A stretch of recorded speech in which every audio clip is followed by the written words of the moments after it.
அது போகும்போது கடுமையா அருள்ல கடுமையா இது வன்முறையை தூண்டி இது மாதிரி தாக்க அது அடிப்பட்டவங்க எல்லாம் அதில் 11 பேர் ரொம்ப படுகாயம் அடைஞ்சிருக்காங்க. அவங்கள பாக்குறதுக்காக ஐயா என்ன நீ போய் அவரால் வர முடியாதால என்ன பார்க்க அனுப்பிச்சிருந்தாங்க. அவங்களெல்லாம் பார்க்கும்போது ரொம்ப கஷ்டமா இருந்தது. இவ்வளவு கொடுமையா இப்படி தாக்கியிருக்காங்க அவங்க எல்லாரையும். அது கடுமையான காவல்துறை கடுமையான தண்டனை கொடுத்து அவங்களை குண்டர் சட்டத்துல போடணும். அவங்க எல்லாரையும் தாக்கினவங்கள கண்டிப்பா பண்ணணும். அவங்க எல்லாரையும் குற்றவாளிகளை கண்டிப்பா குண்டர் சட்டத்துல போடணும் அவங்க எல்லாரையும்.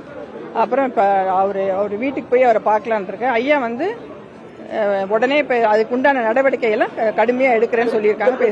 உங்க சகோதரர் தான் காரணம் சொல்றாங்க. அவருக்கு நீங்க தான் சொல்லாங்க. ஏதாவது உங்க குடும்ப பிரச்சனைனால தொண்டர்கள் பாதிக்கப்படுறாங்களே, இதுக்கு என்ன ரெமெடி? அது எல்லாமே ஐயா அதுக்கு உண்டான நடவடிக்கை எல்லாம் எடுக்கிறாங்க. கண்டிப்பா அதுக்கு உண்டான பாத்துப்பாங்க.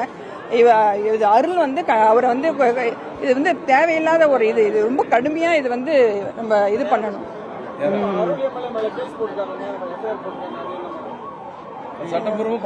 அது எல்லாமே நம்ம சட்டப்பூர்வமா எல்லாமே பாத்துக்கலாம். அது கண்டிப்பா அதுக்கு நடவடிக்கை கண்டிப்பா எடுப்போம். அதுக்கப்புறம் எல்லா வண்டியை உடைச்சி ரொம்ப இவ்வளவு வன்முறையில இறங்குவாங்க அந்த கும்பல்னு சொல்லிட்டு நினைச்சு கூட பார்க்க முடியல. அதுக்கு உண்டான நடவடிக்கை காவல்துறை கண்டிப்பா எடுக்கணும். அதுக்கு எல்லாரையும் சட்டப்படி தண்டிக்கணும். சோசியல் மீடியால தொடர்ந்து மோதிக்கிட்டு இருக்காங்க. இதை கண்ட்ரோல் பண்றதுக்கு அடுத்த கட்டமா இப்போ ஒரு மோதல் நடந்து போச்சு. இதுல பல பேர் பாதிக்கப்பட்டாங்க. பப்ளிக்காவே இவங்க பேசியிருக்காங்க. அருள்ல இது கொலை பண்ணிடுவேன் குத்தணும் அது மாதிரிலாம் சொல்லியிருக்காங்க. அது கண்டிப்பா அதுக்கு உண்டான இதை கண்டிப்பா அவங்களுக்கு தண்டனை கொடுக்கணும். அது யாரு இருந்தாலும் அவங்கள யாரா இருந்தாலும் சரிதான் அது. ஆனா இவங்க டீசென்ட் அண்ட் டெவலப்மெண்ட் பாலிடிக்ஸ் சொல்லிட்டு இந்த மாதிரி ஒரு கேவலமான ஒரு செயலை செய்யறத ரொம்ப கஷ்டமா இருக்கு நம்மளுக்கு.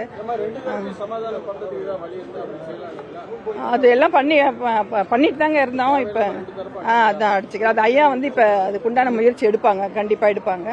அதெல்லாம் ஐயா எப்பயுமே இந்த வன்முறையில அவர் டீசென்டா அவர் ரொம்ப இதுவான ஒரு நல்ல ஒரு இதுதான் சொல்லி கொடுத்தாரு. ஆனா இவங்க இந்த மாதிரி ஒரு முடிவை இது பண்ணுவாங்கன்னு தெரியல. அது மாதிரி அதெல்லாம் அருள் எல்லாம் யாராலையும் ஒன்னும் பண்ண முடியாதுங்க. அதெல்லாம் நாங்க எல்லாம் பாத்துப்போம். அருள யாரும் ஒன்னும் பண்ண முடியாது. நான் என்ன பண்ணேன்? நான் போய் என்ன கொள்ளதான் நான் தப்பிச்சுதான் வந்தேன்.